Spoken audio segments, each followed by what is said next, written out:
मी जन्मापासून आंधळी होते, पण माझ्या नवऱ्याने वेदांतने माझ्याशी लग्न करून माझे जग पूर्ण केले. तो माझी खूप काळजी घेत होता आणि मी त्याच्यावर पूर्ण विश्वास ठेवत होते.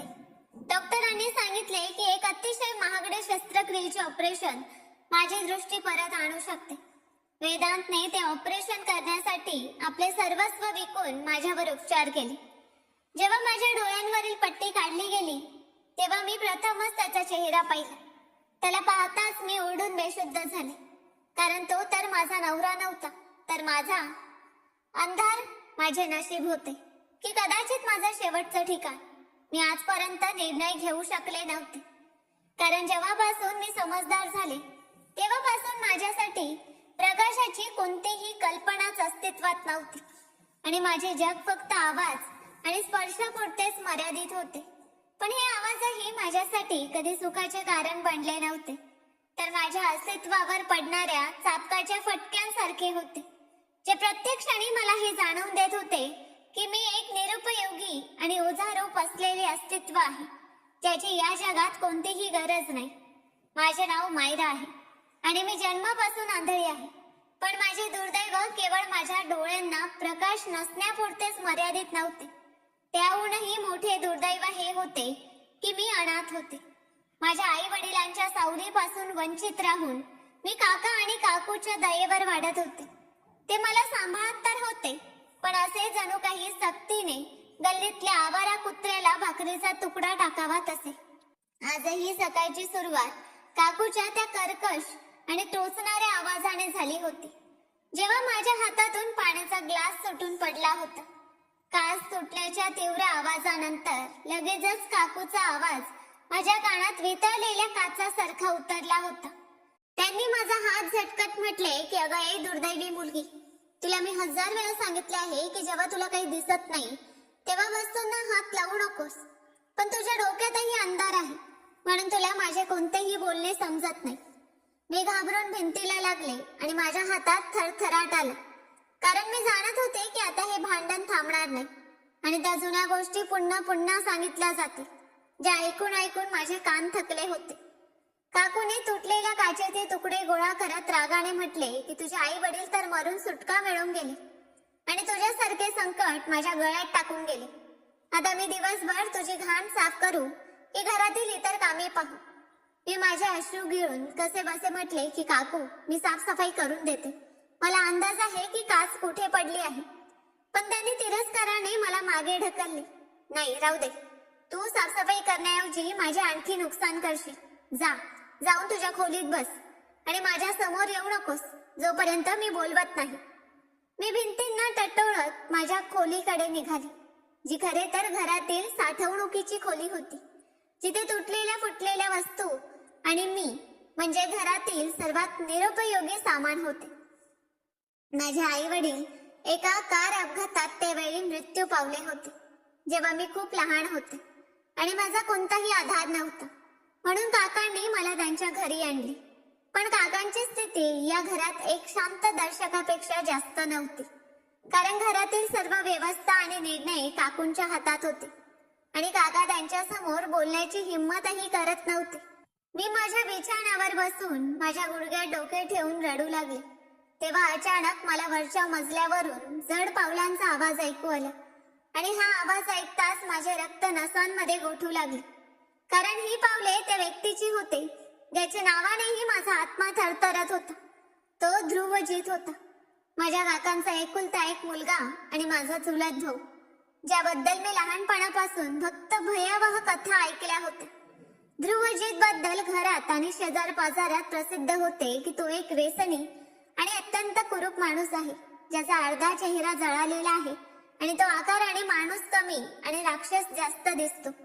मी त्याला कधी पाहिले नव्हते, म्हणून माझ्या आंधळ्या डोळ्यांमागे ध्रुवजीतची जी प्रतिमा तयार झाली होती ती एखाद्या भयावह स्वप्नापेक्षा कमी नव्हती.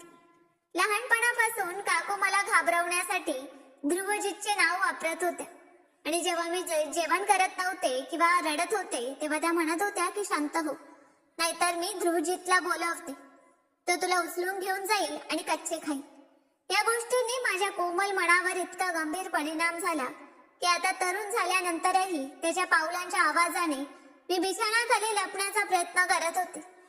ध्रुवजीत या घरात सर्वात वेगळ्या वरच्या खोलीत राहत होता आणि घरातील कोणत्याही गोष्टीत हस्तक्षेप करत नव्हता आणि कधीही माझ्या समोर येत नव्हता. कदाचित त्यालाही माहित असेल की मी त्याला किती घाबरते. कदाचित तो स्वतःही माझ्यासारख्या आंधळ्या मुलीला पाहणे पसंत करत नव्हता. आजही जेव्हा त्याच्या पावलांचा आवाज पायऱ्यांवर गुंजला तेव्हा मी पटकन माझे डोके उशीत लपवले, जेणेकरून त्याच्या उपस्थितीची जाणीव कमी होईल. जरी तो कधी माझ्या खोलीत आला नव्हता, पण भीतीला कोणताही तर्क नसतो. दुपारच्या वेळी काकू माझ्या खोलीत आल्या तेव्हा त्यांचे हावभाव नेहमीसारखे कठोर नव्हते, तर त्यात बनावटी गोडवा आणि एक विचित्र भीती होती जी माझ्यासाठी धोक्याची घंटा होती. त्यांनी माझ्या जवळ बसून म्हटले की मायरा, उठ आणि तोंड हात धु. हे सर्व ऐकून माझ्या पायाखालची जमीनच सरकली, कारण मी जाणत होते की माझ्यासारख्या जन्मापासून आंधळ्या आणि अनाथ मुलीसाठी स्थळ येणे जवळजवळ अशक्य आहे. आज संध्याकाळी काही पाहुणे येत आहे आणि काकू इच्छित होत्या की मी स्वच्छ दिसावे. जेव्हा मी आश्चर्याने विचारले की कोण पाहुणे येत आहेत आणि माझा त्यांच्याशी काय संबंध, तेव्हा काकूने माझ्या डोक्यावर हात फिरवत म्हटले, जे त्यांच्यासाठी खूप असामान्य होते, की मायरा, तुझ्यासाठी स्थळ आले आहे आणि ते लोक तुला पाहण्यासाठी येत आहेत. म्हणून अशी कोणतीही कृती करू नकोस ज्याने त्यांच्या प्रतिष्ठेवर परिणाम होईल. मी घाबरून विचारले की ते लोक कोण आहेत आणि माझ्यासारख्या दृष्टीहीन मुलीला ते का स्वीकारते. तेव्हा काकूने चिडून सांगितले की मी कृतज्ञता व्यक्त करावी की कोणीतरी मला पाहण्यासाठी आले आहे, नाहीतर आयुष्यभर त्यांच्या डोक्यावर बसून फुकटचे खात बसले असते. त्यांनी सांगितले की मुलगा खूप सभ्य आहे, नाव वेदांत आहे, दुसऱ्या शहरातून आला आहे, अनाथ आहे आणि मजुरी करतो. त्याला घर सांभाळणारी पत्नी हवी आहे आणि मी दृष्टीहीन असल्याचा त्याला कोणताही आक्षेप नाही. संध्याकाळी जेव्हा ते लोक आले तेव्हा मला खुर्चीवर बसवले गेले, जिथे अनोळखी आवाज आणि काकूंचे बोलणे ऐकू येत होते. मला जाणवले की तिथे फक्त 2 लोक होते. एक कदाचित तो मुलगा वेदांत आणि दुसरा कोणता तरी वृद्ध जो त्याच्या सोबत आला होता. काकू माझी प्रशंसा करत म्हणत होत्या की मी खूप सुशील आहे, फक्त डोळ्यांचा थोडासा दोष आहे, पण घरातील सर्व कामकाज करू शकते आणि मला कोणत्याही आधाराची गरज पडत नाही. मी मनातल्या मनात देवाकडे प्रार्थना करत होते की काश हे लोक मला नाकारतील, कारण मी एका अनोळखी भीतीची बळी होत होते की माहित नाही तो व्यक्ती कसा असेल आणि माझ्याशी कसा वागेल. पण माझ्या नशिबाचा निर्णय कदाचित आधीच झाला होता. थोड्या वेळाने एका पुरुषाचा आवाज माझ्या कानांना धडकला, जो अत्यंत मंद आणि सभ्य होता आणि त्यात तो कठोरपणा नव्हता जे मला साधारण पुरुषांच्या आवाजात ऐकण्याची सवय होती. त्या व्यक्तीने म्हणजे वेदांतने मला संबोधित करत विचारले की मायरा, तुम्हाला या संबंधावर कोणताही आक्षेप तर नाही ना. त्याच्या बोलण्यात एक विचित्र संयम आणि आदर होता जो मला या घरात कधी मिळाला नव्हता. मी घाबरून काकूंच्या दिशेने चेहरा केला. जरी मी त्यांना पाहू शकत नव्हते, पण त्यांच्या उपस्थितीची उष्णता जाणवू शकत होते जी मला शांत राहण्याचा इशारा देत होती. मी थरथरत्या आवाजात म्हटले की मला कोणताही आक्षेप नाही. जे निर्णय माझे मोठे घेतील ते मला मान्य आहे. हे ऐकून काकूने सुटकेचा श्वास सोडला आणि लगेच मिठाई खाण्याच्या गोष्टी करू लागल्या. जणू त्या लवकरात लवकर हा सौदा निश्चित करू इच्छित होत्या आणि मला त्यांच्या हवाले करू इच्छित होत्या. बोलणे निश्चित झाले आणि पुढच्या आठवड्यात लग्नाची तारीख ठरली. या काळात मला घराच्या कोणत्याही कोपऱ्यात ध्रुवजीतचा कोणताही आवाज ऐकू आला नाही. जरी साधारण रात्री तो घरी येत होता आणि त्याच्या पावलांचा आवाज घरभर गुंजत होता. मी एक दिवस हिम्मत करून काकूंना विचारले की ध्रुवजीत दादाला माझ्या लग्नाची माहिती आहे का. तेव्हा त्यांनी मला झिडकारले आणि म्हटले की तुला त्याचे नाव घेण्याची काय गरज आहे, तो आपल्या कामात व्यस्त राहतो आणि तसंही त्याला तुझ्या गोष्टींमध्ये काय रस असू शकतो. तो तर स्वतः एक जिवंत प्रेतासारखा आहे जो आपल्या कुरूपतेच्या कवचात लपून बसला आहे. मला काकूंच्या बोलण्यावर दुःखही झाले आणि सुखही मिळाले की चांगले आहे, तो माझ्या लग्नात सहभागी होणार नाही. नाहीतर मला भीती होती की काहीतरी त्याची अशुभता माझ्या नवीन जीवनावर परिणाम करेल. लग्नाचा दिवसही आला आणि घरात कोणताही खास गोंधळ नव्हता. फक्त मोजके लोक होते, कारण काकू जास्त खर्च करू इच्छित नव्हते. मला एक जुना लाल जोडा घातला गेला जो कदाचित काकूंच्या मुलीचा उतरलेला होता, पण मला त्याने काही फरक पडत नव्हता. कारण मी कोणताही रंग पाहू शकत नव्हते.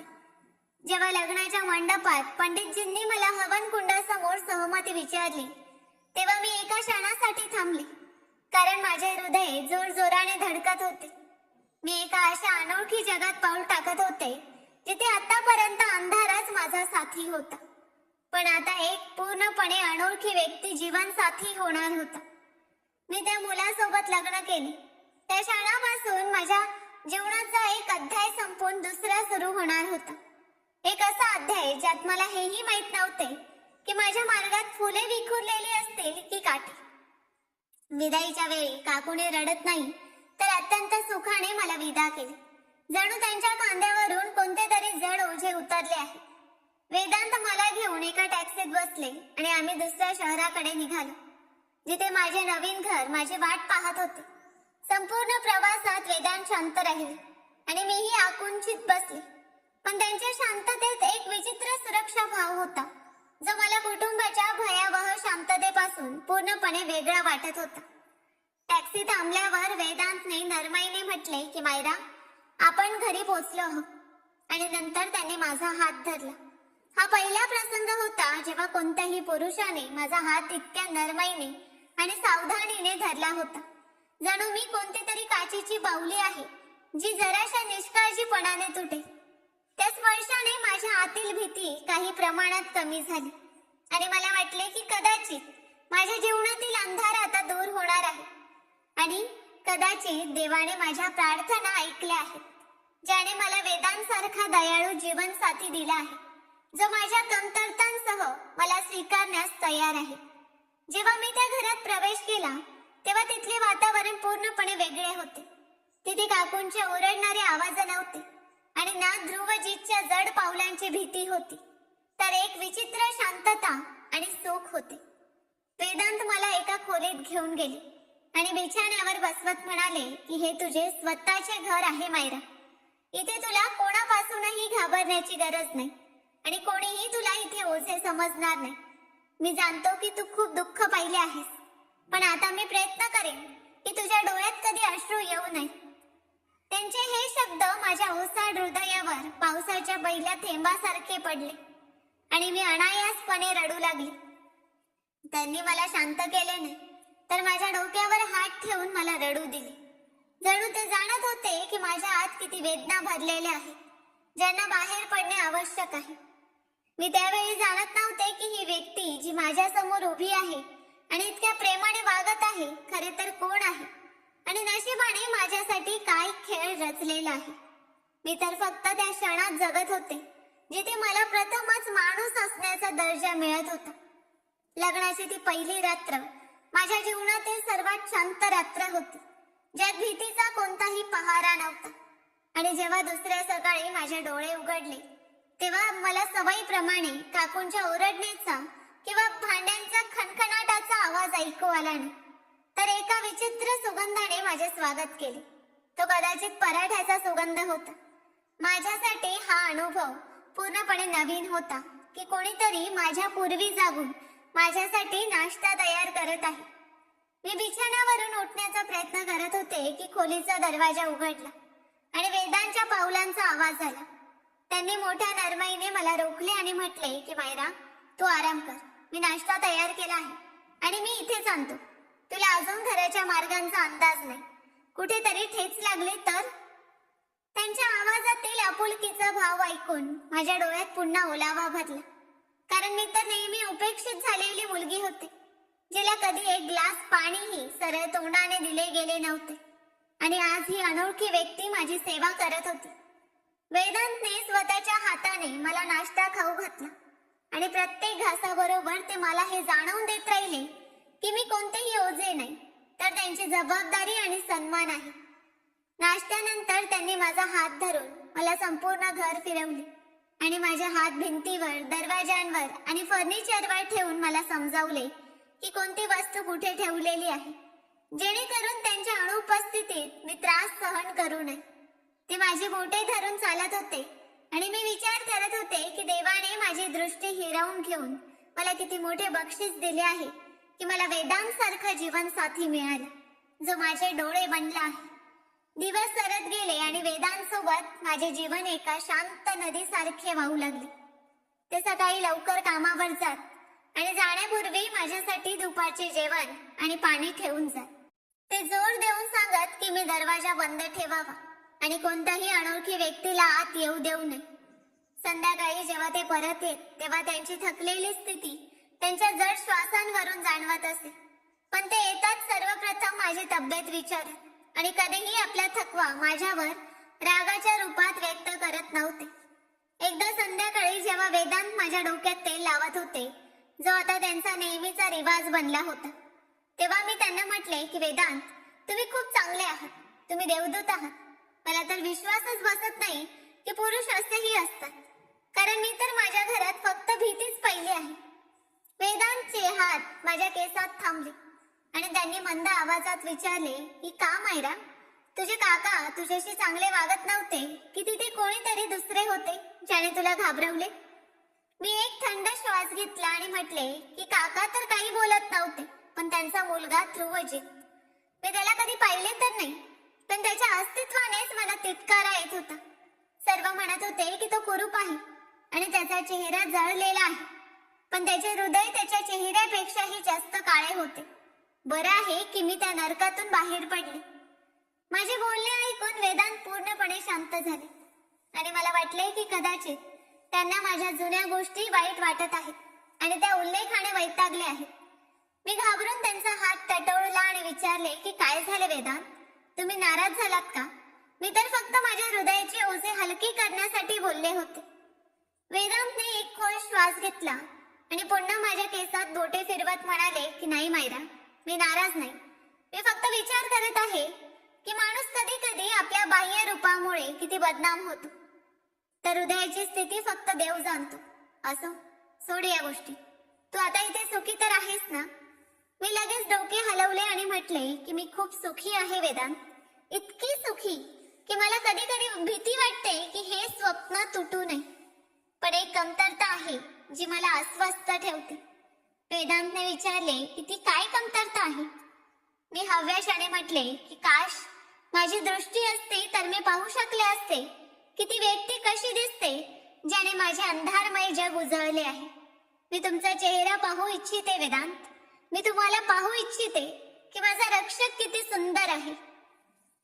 हे ऐकून वेदांचे शरीर एकदम ताठ झाले आणि त्यांनी माझा हात आपल्या हातातून सोडला, जणू त्यांना धक्का बसला आहे. त्यांच्या आवाजात एक विचित्र थरथर होती. त्यांनी काहीसे कठोरपणे म्हटले की मायरा, मी तुला आधीही सांगितले होते की सौंदर्य चेहऱ्यात नसते. महत्वाचे हे आहे की आपण एकमेकांची काळजी घेतो. तू मला पाहण्याचा हट्ट करू नकोस. कदाचित मी असा नसावा जसा तू विचार केला आहेस. मी त्यांच्या या प्रतिक्रियेवर आश्चर्यचकित झाले, कारण ते साधारण इतक्या कठोरपणे बोलत नव्हते. मग मी विचार केला की कदाचित ते आपल्या गरिबी किंवा साध्या रंगरूपामुळे बळी ठरले आहेत, म्हणून मी बोलण्याचा विषय बदलला. पण ही इच्छा माझ्या हृदयात सतत तळमळत राहिली की काश मी एकदा, फक्त एकदा माझ्या वेदांतला पाहू शकले असते. हिवाळ्याची सुरुवात झाली होती आणि वेदांचे काम वाढले होते. ते अनेकदा रात्री उशिरा घरी पडतात आणि मला सांगत की ते अतिरिक्त वेळ काम करत आहेत, जेणेकरून आमच्या भविष्यासाठी काही पैसे जमा करू शकतील. मला त्यांच्या मेहनतीवर दया येत असे, कारण ते घरी येऊनही आराम करत नव्हते, तर घरातील छोटी मोठी कामे करत राहत. मी अनेकदा जाणवले की ते माझ्यापासून लपून खोकतात आणि त्यांचे श्वास फुलतात. पण जेव्हा मी विचारत तेव्हा ते हसून टाळत, काही नाही, फक्त कामाचा जास्त थकवा आहे, काळजी करू नकोस. एका रात्री जेव्हा ते माझ्या जवळ बसले होते तेव्हा मी त्यांचे हात आपल्या हातात घेतले. त्यांचे हात अतिशय खडबडीत आणि कठोर झाले होते. त्यावर जागोजागी फोड जाणवत होते. मी तडफडून म्हटले की वेदांत, तुम्ही माझ्यासाठी इतकी मेहनत का करता? हे फोड मला त्रास देतायत. वेदांतने माझ्या हातांचे चुंबन घेतले आणि म्हटले की मायरा, हे फोड माझ्या मेहनतीचा सन्मान आहे आणि जोपर्यंत तू माझ्या सोबत आहेस मला कोणत्याही मेहनतीने थकवा येत नाही. तू माझी शक्ती आहेस, माझी कमजोरी नाही. काही दिवसानंतर माझी तब्येत अचानक बिघडली. डोक्यात खूप तीव्र वेदना होऊ लागल्या, ज्या कदाचित माझ्या डोळ्यांच्या दाबामुळे होत्या. वेदांत मला शहरातील एका मोठ्या सरकारी रुग्णालयात घेऊन गेले, जिथे डॉक्टरांनी माझी पूर्ण तपासणी केली. तपासणीनंतर डॉक्टरांनी जे शब्द सांगितले, त्यांनी माझ्या आणि वेदांत दोघांच्या पायाखालची जमीन सरकवली, पण वेगवेगळ्या कारणांमुळे. त्यांनी सांगितले की माझ्या डोळ्यांचे तंतू अजून पूर्णपणे निष्क्रिय झालेले नाही आणि एक जटिल आणि महागड्या शस्त्रक्रियेद्वारे माझी दृष्टी परत येण्याची 80% शक्यता आहे. हे ऐकून माझ्या हृदयात आशेचा एक दिवा प्रज्वलित झाला आणि मी आनंदाने भरून गेले की आता मी पाहू शकेन. आता मी वेदांतला पाहू शकेन, जगातील रंग पाहू शकेन. मी उत्साहात वेदांतचा हात दाबला आणि म्हटले की वेदांत, तुम्ही ऐकले ना? डॉक्टर म्हणत आहेत की मी पाहू शकते, माझे डोळे बरे होऊ शकतात. पण वेदांतकडून ती प्रतिक्रिया आली नाही ज्याची मला अपेक्षा होती. ते पूर्णपणे शांत होते आणि त्यांच्या शांततेत एक विचित्र सन्नाटा होता. जेव्हा डॉक्टरने शस्त्रक्रियेचा खर्च सांगितला, जो लाखोंमध्ये होता, तेव्हा वेदांची पकड माझ्या हातावर ढिल्ली पडली. आम्ही गरीब लोक होतो. आमच्यासाठी 2 वेळच्या जेवणाची व्यवस्था करणेही कठीण होते. लाखो रुपये गोळा करणे पूर्णपणे अशक्य होते. रुग्णालयातून परतण्याचा प्रवास खूप जड वाटला. मी जी काही वेळापूर्वी आशेच्या आकाशात उडत होते, ते आता वास्तवाच्या जमिनीवर आपटले होते. कारण मी जाणत होते की वेदांतकडे इतके पैसे नाही. घरी पोहोचून मी शांतपणे बिछाण्यावर आडवी झाले आणि माझे अश्रू उशी भिजवू लागले. वेदांत माझ्या जवळ आले आणि माझ्या डोक्यावर हात ठेवला. तेव्हा मी रडत म्हटले की वेदांत, मला माफ करा, मी तुम्हाला त्रास दिला. मी जाणते आपण हे ऑपरेशन करू शकत नाही. मी आंधळीच ठीक आहे. तुम्ही फक्त मला सोडून जाऊ नका. मला नवे जग नको. मला फक्त तुमची साथ हवी आहे. माझे बोलणे ऐकून वेदांतने मला आपल्या छातीशी धरले आणि त्यांच्या हृदयाची वेगवान धडधड मला स्पष्ट ऐकू येत होती. जड आवाजात त्यांनी म्हटले की नाही मायरा, उदास होऊ नकोस. पैसा तर हाताचा मळ आहे. मी तुला वचन दिले होते की मी तुला प्रत्येक सुख देईन आणि देवाने इच्छा केली तर तुझी दृष्टी नक्की परत येईल. मी काहीही करीन, कुठूनही व्यवस्था करीन, पण तुझ्यावर उपचार नक्की करेन. तू पहा, एक दिवस तू आपल्या या डोळ्यांनी जग पाहशील आणि कदाचित तेव्हा तू मलाही पाहू शकशील. त्यांच्या शेवटच्या वाक्यात लपलेले ते विचित्र दुःख आणि भीती मी त्यावेळी समजू शकले नव्हते, पण मला त्यांच्या वचनावर पूर्ण विश्वास होता. वेदांच्या त्या वचनानंतर घराचे वातावरण बदलले आणि हास्य विनोदाच्या जागी एक गहन शांतता आणि सतत संघर्षाने जागा घेतली. आपले वचन पूर्ण करण्यासाठी वेदांत दिवस रात्र एक करू लागले. सकाळी पहाटेच्या वेळी घराबाहेर पडत आणि रात्री उशिरा पडतात. तेव्हा त्यांच्या पावलात आधीसारखी ताकद नसायची, तर एक विचित्र थकवा आणि ओझे असायचे. मी बिछाण्यावर आडवी होऊन त्यांची वाट पाहत राहत आणि जसे दरवाजा उघडण्याचा आवाज येत, मी अनायासपणे विचारत की वेदांत, तुम्ही इतके उशिरा का आलात? मला भीती वाटते. काम खूप वाढले आहे का? वेदांत नेहमीप्रमाणे नरमाईने उत्तर देत, होय मायरा, कामाचा भार थोडा जास्त आहे. मालकाने काही नवीन ऑर्डर घेतले आहे आणि मी इच्छितो की आपण लवकरात लवकर तुझ्या शस्त्रक्रियेचे पैसे गोळा करू. तू फक्त प्रार्थना करत राहा. पण माझे हृदय माडत नव्हते, कारण जेव्हा ते माझ्या जवळ बसत तेव्हा त्यांच्या कपड्यातून घाम आणि मातेचा तीव्र वास येत, जो आधी कधी नव्हता. आणि त्यांचे श्वास असे चालत जणू ते मैली चालून आले आहेत. मी त्यांचे हात धरत तेव्हा ते इतके कठोर आणि खडबडीत जाणवत की माझे हृदय रक्ताच्या अश्रूंनी रडत. एका रात्री मी त्यांचा हात आपल्या गालाला लावत म्हटले की वेदांत, तुम्ही माझ्यापासून काही लपवत आहात. तुमचे काम तर बसून करण्याचे होते.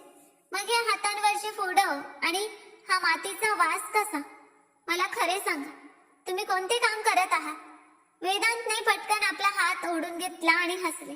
ते एक पोकळ हसणे होते आणि म्हणाले की अरे वेडे, तू तेच विचार करते जिथे तुझे मन जाते. फॅक्टरीत मशीन खराब झाली होती. तिच्या दुरुस्तीत हात काळे झाले आणि काही नाही. तू हे सर्व सोड आणि हे सांग की औषध घेतलेस की नाही. मी त्यांच्या बोलण्यावर विश्वास ठेवण्यास मजबूर होते, कारण माझ्याकडे त्यांच्या आवाजाशिवाय सत्य जाणण्याचा दुसरा कोणताही मार्ग नव्हता. मग एक दिवस मला जाणवले की घरातून काही वस्तू गायब होत आहेत. आधी तो रेडिओ, जो वेदांत खूप आवडीने ऐकत होते, त्याचा आवाज येणं बंद झाला. जेव्हा मी विचारले तेव्हा ते म्हणाले की तो खराब झाला होता म्हणून दुरुस्तीस दिला आहे. पण हद्द तर तेव्हा झाली जेव्हा एका संध्याकाळी ते घरी आले तेव्हा मला त्यांच्या मोटरसायकलचा खास आवाज ऐकू आला नाही, तर ते दरवाजावर ठोठावत होते. मी आश्चर्याने दरवाजा उघडला आणि विचारले की वेदांत, आज तुमच्या मोटरसायकलचा आवाज आला नाही, ती खराब झाली आहे का? वेदांत आत येत पाण्याचा ग्लास मागू लागले आणि पाणी पिऊन समाधानाने म्हणाले की नाही मायरा, ती खराब झाली नव्हती. फक्त मला तिची गरज नव्हती आणि पेट्रोलही महाग झाले आहे, म्हणून मी विचार केला की तिला विकून टाकावे. तसंही फॅक्टरी जवळच आहे, मी पायी जाऊ शकेन. हे ऐकून माझ्या हातातून पाण्याचा रिकामा ग्लास पडता पडता वाचला आणि मी अस्वस्थतेने त्यांचा हात धरला. मी भरलेल्या आवाजात म्हटले की वेदांत, तुम्ही खोटे बोलत आहात ना? तुम्ही माझ्यामुळे तुमची सवारीही विकली. तुम्ही पायी कसे जाल? तुम्ही आधीच इतके थकता. देवाच्या नावाने माझ्यावर इतका अन्याय करू नका. मला डोळ्यांचा प्रकाश नको, जर याची किंमत तुमचा त्रास असेल. वेदांतने मला खांद्याने धरून बसवले आणि गांभीर्याने म्हटले की मायरा, माझे बोलणे लक्षपूर्वक ऐक. माझ्यासाठी या जगात कोणतीही वस्तू तुझ्या सुखापेक्षा मोठी नाही. ही मोटरसायकल, हे सामान, हे सर्व येण्या जाण्याच्या गोष्टी आहेत. जर यांना विकून मी तुझे जग उजळू शकतो तर हा सौदा जड नाही. आणि सावधान, आजपासून तू हे म्हटलेस की तुला डोळ्यांचा प्रकाश नको तर मी नाराज होईल. मी एक स्वप्न पाहिले आहे तुला पाहताना आणि हे स्वप्न तुला पूर्ण करावे लागेल. त्यांच्या आवाजात इतकी नरमाई आणि प्रेम होते की मी निरुत्तर झाले. पण माझे हृदय प्रत्येक वेळी थरथरत राहत की कुठे माझ्या डोळ्यांच्या प्रकाशाची इच्छा मला वेदांत पासून दूर करू नये. वेळ सरत राहिला आणि तो दिवसही आलाच. जेव्हा वेदांत घरी आले तेव्हा त्यांच्या वागण्यात एक विचित्र भीती आणि आनंद होता. त्यांनी माझ्या हातात एक जड लिफाफा देत म्हटले की मायरा, हे आहेत तुझ्या शस्त्रक्रियेचे पैसे. आता आपण उद्या रुग्णालयात जाऊ आणि डॉक्टरांकडून तारीख घेऊ. मी थरथरत्या हाताने त्या नोटांच्या गठ्ठ्या टटोळल्या आणि माझे तोंड आश्चर्याने उघडे राहिले. मी लगेच विचारले की वेदांत, इतके सारे पैसे हे कुठून आले? तुम्ही तर म्हणालात की पगार मिळवण्यात अजून उशीर आहे. कुठे तुम्ही काही चुकीचे तर केले नाही ना? मला खरे सांगा, हे पैसे कुठून आले? वेदांतने माझ्या डोक्यावर हात फिरवत समाधानाने म्हटले की मी म्हणालो होतो ना की देव व्यवस्था करेल. गावात माझी काही वारस हक्काची जमीन पडली होती जिचे मलाही विशेष लक्ष नव्हते. फक्त ती विकली गेली आहे आणि चांगल्या किमतीत विकली गेली आहे. आता तू व्यर्थ प्रश्न करू नकोस आणि तयारी कर. आपल्याला उद्या सकाळी निघायचे आहे. जरी मला शंका होती की वेदांकडे कोणतीही जमीन नाही, कारण लग्नाच्या वेळी काकूने सांगितले होते की ते पूर्णपणे निर्धन आणि अनाथ आहे. पण यावेळी आनंद आणि आशेने माझ्या शंकांना दाबले. आम्ही रुग्णालयात पोहोचलो आणि डॉक्टरने पैशांची व्यवस्था पाहून लगेच शस्त्रक्रियेची तारीख दिली आणि मला वॉर्डात दाखल केले. शस्त्रक्रियेच्या एक रात्र आधी वेदांत माझ्याजवळ वॉर्डात बसले होते. रुग्णालयाचा विशेष वास मला घाबरवत होता, पण वेदांतचा हात माझ्या हातात होता जो मला धैर्य देत होता. अचानक वेदांतने माझा हात जोरात दाबला आणि त्यांच्या आवाजात एक संकोचपूर्ण भीती उमटली. त्यांनी खूप मंद आवाजात विचारले की मायरा, उद्या तुझे ऑपरेशन होईल आणि काही दिवसानंतर पट्टी उघडली जाईल. तू जग पाहशील, रंग पाहशील, फुले पाहशील, पण जर तू मला पाहिलेस आणि मी तुला आवडलो नाही तर? मी त्यांचा प्रश्न ऐकून हसले आणि म्हटले की ही कशी मुलासारखी बोलत आहात तुम्ही? तुम्ही मला का आवडणार नाही? तुम्ही माझे पती आहात, माझे उपकारी आहात. वेदांतने बोलणे तोडत अस्वस्थतेने म्हटले की नाही मायरा, ही गंभीर गोष्ट आहे.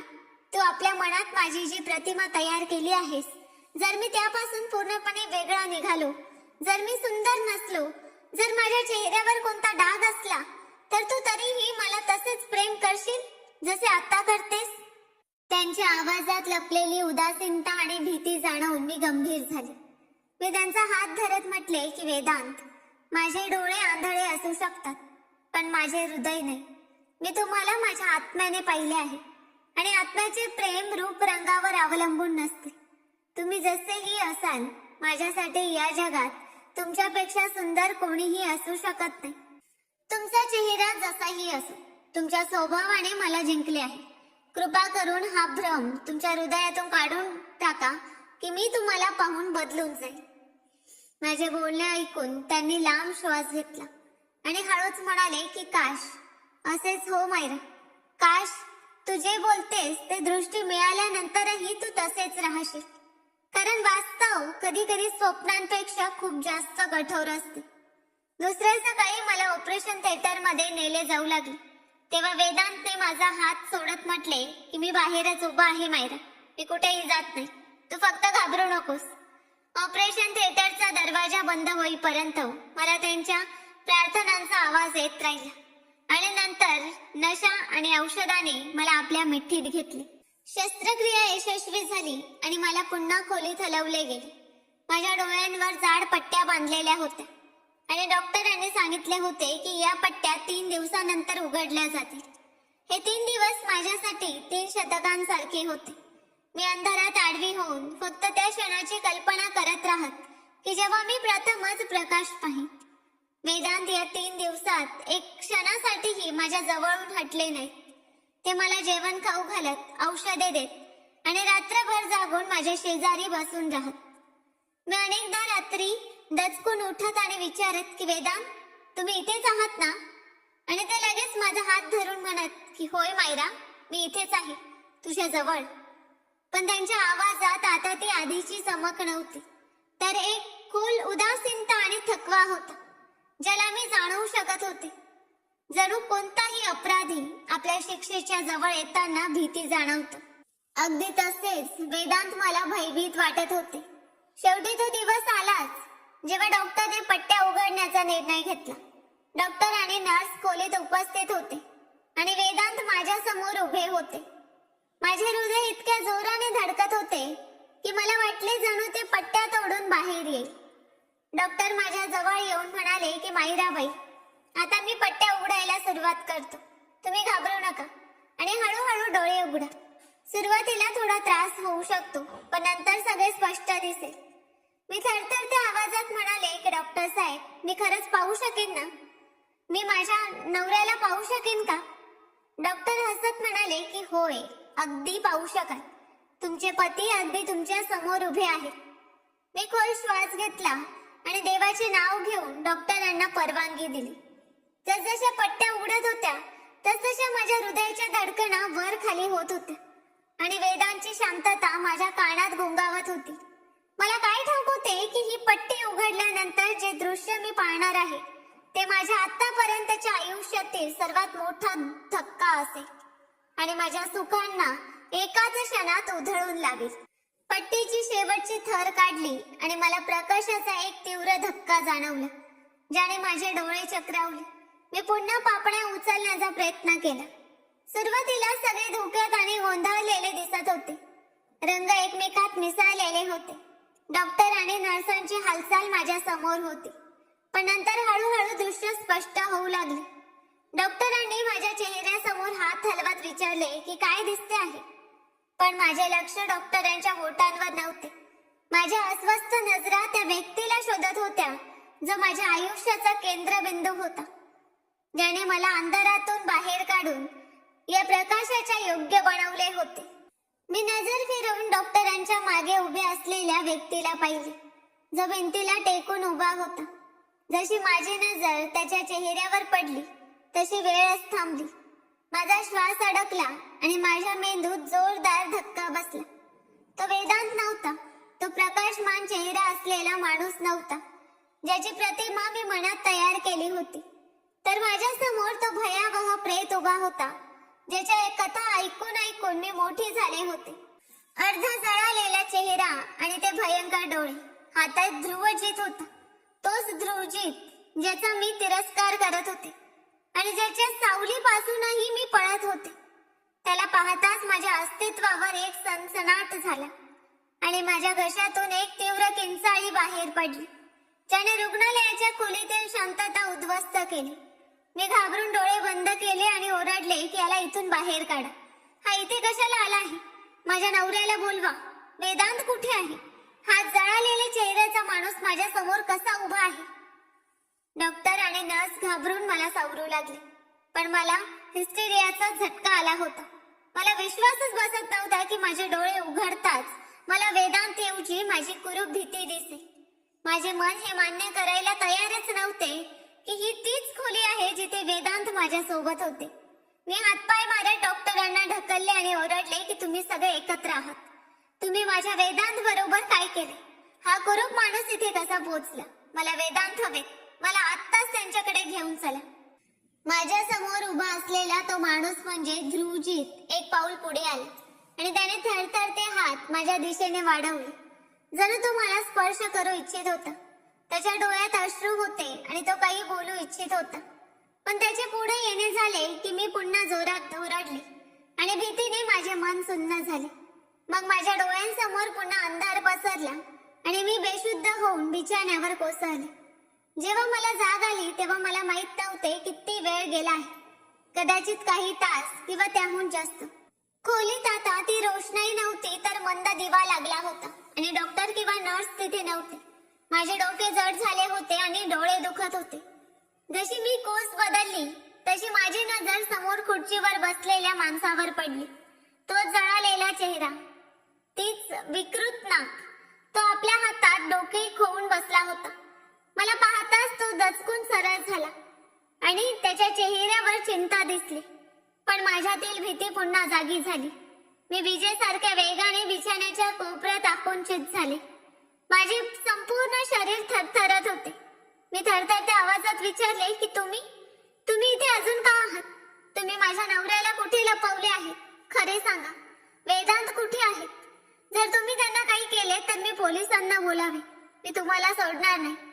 मी रागाने म्हटले, ध्रुवजीत, तुम्ही लहानपणापासून माझ्यासाठी सावली होता आणि आज तुम्ही माझी सुखेही हिसकावली. जेव्हा ध्रुवजीत आपल्या जागेवरून उठण्याचा प्रयत्न करू लागला तेव्हा मी ओढून त्याला तिथेच थांबण्याचा इशारा केला की खबरदार, जो माझ्या जवळ आला तिथेच राहा. हा चेहरा माझ्यापासून दूर ठेवा. ध्रुवजीत तिथेच थांबला. त्याच्या नजरा खाली होत्या आणि त्याचे खांदे एखाद्या फार मोठ्या ओझ्याने दबलेले वाटत होते. त्याने अतिशय मंद आणि तुटलेल्या आवाजात म्हटले की मायरा, मी कोणाला गायब केले नाही, मी कोणाला मारले नाही. मीच तुझा अपराधी आहे आणि मीच तुझा वेदांत आहे.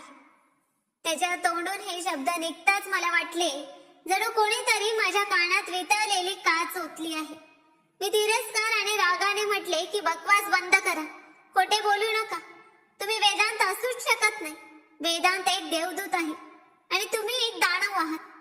वेदांच्या आवाजात प्रेम आहे, सुख आहे आणि तुमच्या उपस्थितीने मला घृणा येते. तुम्ही फक्त माझ्या मजबुरीचा फायदा घेण्यासाठी हे नाटक करत आहात. सांगा, मला वेदांतने सोडले आहे ना, म्हणून तुम्ही इथे आला आहात? सांगा, मला खरे सांगा. ध्रुवजीतने माझ्या दिशेने पाहिले आणि यावेळी त्याच्या डोळ्यात तोच आपलेपणा होता. तीच वेदना होती जी मी वेदांच्या शांततेत जाणवली होती. त्याने म्हटले, मायरा, नीट माझा आवाज ऐक. या आवाजात तो ठेराव ऐकू येत नाही का, जो तुला सुख देत होता? तुला आठवत नाही? मी तुझ्याशी म्हटले होते की जर मी सुंदर नसलो तर तू तरी मला तसेच प्रेम करशील का? हाच तो क्षण आहे मायरा, ज्याची मला भीती होती. मीच वेदांत आहे. मीच तुझ्याशी लग्न केले होते. मीच आपले सगळे विकून तुझ्यावर उपचार करवले. मी पागलांसारखी डोके हलवले. मी ओढत ओढत रडत होते. नाही, हे शक्य नाही. तुम्ही खोटे बोलत आहात. हे एक फसवणूक आहे. जर तुम्ही वेदांत असता तर तुम्ही माझ्याशी खोटे का बोललात? तुम्ही आपली ओळख का लपवली? तुम्ही मला अंधारात का ठेवले? मी बिछाण्यावरून उतरले आणि डगमगत त्याच्या जवळ गेले आणि त्याची कॉलर पकडून त्याला हलवत म्हटले की सांगा, तुम्ही असे का केले? तुम्ही माझ्या भावनांशी का खेळलात? तुम्हाला माहित होते की मी ध्रुवजीतच्या नावानेही तिरस्कार करते, तरीही तुम्ही माझ्यासोबत हा खेळ का खेळलात? तुम्ही मला सांगितले का नाही की तुम्हीच तो कुरूप माणूस आहात ज्याची मी भीती बाळगत होते? तुम्ही मला मारून का टाकले नाही? दृष्टी देऊन तुम्ही माझ्याकडून माझे आयुष्य हिसकावले आहे. ध्रुवजीतने कोणताही प्रतिकार केला नाही. तो मूर्तीसारखा उभा राहिला आणि माझा मार आणि बोलणे सहन करत राहिला. त्याच्या डोळ्यातून अश्रू वाहून त्याच्या जळालेल्या गालांवर पडत होते. तो रडत म्हणाला, कारण मला माहित होते मायरा, मला माहित होते की जर मी ध्रुवजीत बनून तुझ्या समोर आलो तर तू मला कधीच स्वीकारणार नाहीस. तू तर माझी सावलीही सहन करत नव्हतीस. काकूंनी तुझ्या मनात माझ्या तिरस्काराचे जे बीज पेरले होते ते इतके विशाल झाले होते की माझे प्रेम त्याच्या समोर काहीच नव्हते. मला तुझे प्रेम हवे होते. तुला त्या नरकातून बाहेर काढायचे होते. म्हणून मी आपली ओळख पोचली. मी वेदांचे रूप धारण केले जेणेकरून तुझ्या हृदयात जागा बनवू शकेन. मी फक्त नाव बदलले होते, कथा नाही. हृदय तर तेच होते जे लहानपणापासून तुझ्यासाठी धडकत होते. मी त्याला जोरात ढकलले आणि तो मागे भिंतीला आपटला आणि मी गुडघ्यांवर बसून जमिनीवर रडू लागले. माझे मन करत होते की मी आपले डोळे उपटून टाकावे ज्यांनी हे सत्य पाहिले आहे. मी इतके भरत म्हटले की तुम्ही फार वाईट केले, तुम्ही मला फसवले. मी या चेहऱ्यासोबत तुमच्या सोबत कशी राहू शकेन? मला तुमची भीती वाटते. मला तुमच्या चेहऱ्याचा तिरस्कार आहे. तुम्ही माझी वेदांची प्रतिमा मारली आहे. ध्रुवजीत तेच भिंतीला टेकून खाली बसला. त्याने आपला चेहरा दोन्ही हातात लपवला आणि त्याचे संपूर्ण अस्तित्व थरथरू लागले. मग त्याने अशी गोष्ट सांगितली ज्याने माझ्या रडत्या अस्तित्वाला शांत केले. तो सिस्करत म्हणाला की मायरा, तुला माझ्या चेहऱ्याचा तिरस्कार आहे ना? तुला हे जळालेले मांस वाईट वाटते, पण तुला माहित नाही हा चेहरा का जळाला होता. तुला माहित नाही ही कुरूपता मला कशी मिळाली. मी डोके उचलून त्याला पाहिले. त्याच्या आवाजात एक विचित्र डूब होती जी माझे हृदय चिरत होती. त्याने आपल्या चेहऱ्यावरून हात काढले आणि माझ्या डोळ्यात पाहत म्हणाला की हा चेहरा म्हणून जळाला कारण मी त्याला जळू दिले. आणि हे मी कोणासाठीही नाही तर फक्त तुझ्यासाठी केले होते. मी आश्चर्य आणि धक्क्यात त्याला पाहू लागले. माझी जीभ जड झाली. ध्रुवजीतने आपली गोष्ट पुढे सांगितली की तुला कदाचित आठवत नसेल कारण तू फार लहान होतीस, पण ज्या दिवशी आमच्या घरात आग लागली होती आणि तुझे आई वडील मृत्यू पावले होते त्या दिवशी तूही त्या आगीच्या ज्वालांमध्ये अडकली होतीस. सगळे आपला जीव वाचवून पळाले. काका आणि काकू तुला आताच विसरले होते. कोणी आत जायची हिम्मत करत नव्हते, पण मी गेलो होतो. मी तुला त्या आगीच्या समुद्रातून बाहेर काढायला गेलो होतो. जेव्हा मी तुझ्या जवळ पोहोचलो तेव्हा एक जळते लाकूड माझ्या चेहऱ्यावर पडले, पण मी तुला सोडले नाही. मी तुला छातीशी धरून बाहेर आणले होते. माझा चेहरा जळाला, माझा चेहरा बिघडला. सगळ्यांनी मला कुरूप म्हटले. लहान मुले माझ्यापासून घाबरू लागली.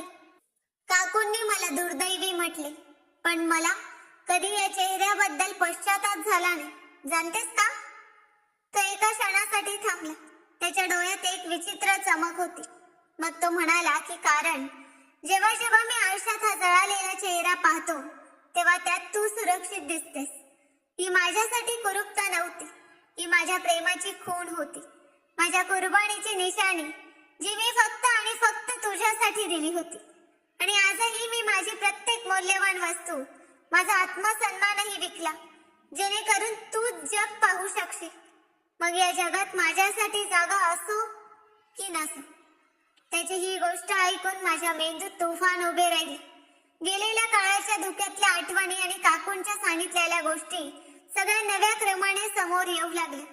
मला आठवले की काकू नेहमी म्हणत होत्या की आगीत तू वाचलीस पण आमचा चैन जळाला. त्या खरे तर ध्रुवजीतच्या चेहऱ्याकडे इशारा करत होत्या. मी सुन्न अवस्थेत त्या माणसाला पाहत होते ज्याला मी आयुष्यभर दानव समजले होते, पण तो तर माझा रक्षक निघाला.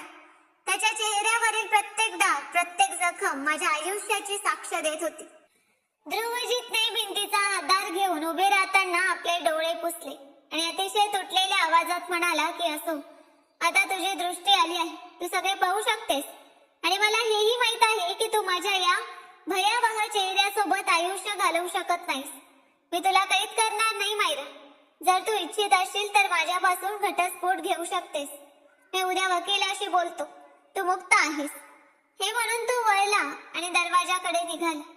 त्याचे खांदे खाली झुकलेले होते. त्या क्षणी मला माझ्या निष्पापणाचा खरा अर्थ समजला. मला जाणीव झाली की खरी आंधळी मी आतापर्यंत नव्हते. खरे अंधत्व ते होते जे मला आतापर्यंत सत्य पाहू देत नव्हते की जग फक्त चेहरा पाहतो पण हृदयाची कुर्बानी दुर्लक्षित करतो. मला जाणवले की जर हा माणूस दरवाज्यातून बाहेर गेला तर माझ्या आयुष्यात पुन्हा तोच अंधार पसरेल जो माझ्या डोळ्यात होता. कारण खरा प्रकाश तर ध्रुवजीतच्या अस्तित्वात होता. मी जवळ बसले. मी त्याचे हात धरले आणि रडू लागले. ध्रुवजीत दचकला आणि त्याने मला उचलण्याचा प्रयत्न केला, पण मी त्याच्या जळालेल्या हातांचे चुंबन घेऊ लागले. ते खडबडीत हात ज्यात मेहनतीचे फोडं होते, ते हात ज्यांनी आगीत मला धरले होते आणि आज अंधारात मला प्रकाश दिला होता. मी रडत म्हटले की मला माफ कर ध्रुवजीत, देवासाठी मला माफ कर. मी फार मूर्ख होते. मी तुझा चेहरा पाहिला पण तुझे हृदय नाही पाहिले. तू कुरूप नाहीस. तू त्या जगातील सर्वात सुंदर माणूस आहेस. तू माझ्यासाठी आपला चेहरा जळवला आणि मी तुझ्यापासून घाबरत राहिले. ही दृष्टी आणि हे आयुष्य तुझी देण आहे. यांच्यावर फक्त तुझाच अधिकार आहे. जर तू गेलास तर मी या दृष्टीचे आणि या आयुष्याचे काय करेन? मला असा प्रकाश नको ज्यात तू नाहीस. ध्रुवजीतने मला आपल्या छातीशी धरले. मी त्याच्या छातीला लागून रडत राहिले आणि माझे अश्रू त्याच्या जळालेल्या छातीला भिजवत राहिले. त्याने माझ्या डोक्यावर हनुवटी ठेवली आणि त्याच्या हिचक्या बंद झाल्या. आम्ही दोघे तिथेच उभे रडत राहिलो आणि आमच्यातील गैरसमज अश्रूंमध्ये वाहून गेले. त्या दिवशी मला कळले की प्रेम चेहऱ्याने नाही तर त्याग आणि जाणीवेने होते. सौंदर्य ते नाही जे आरशात दिसते. सौंदर्य ते आहे जे कोणासाठी आपले सगळे लुटवून देते. आम्ही घरी परत आलो, पण आता मी माझ्या नवऱ्याला वेदांत नाही तर अभिमानाने ध्रुवजीत म्हणते. कारण माझ्यासाठी हे नाव आता भीतीचे नाही तर निष्ठेची निशाणी आहे. मी त्याच्या चेहऱ्यावरील प्रत्येक डागाशी प्रेम करू लागले, कारण तो डाग माझ्यासाठी निष्ठेची खूण होती. तर मित्रांनो, ही होती आजची कथा. या कथेबद्दल तुमची काय प्रतिक्रिया आहे ते कमेंट करून नक्की सांगा. आणि कथा आवडली असेल तर व्हिडिओला लाईक आणि चॅनलला सबस्क्राईब करायला विसरू नका. धन्यवाद.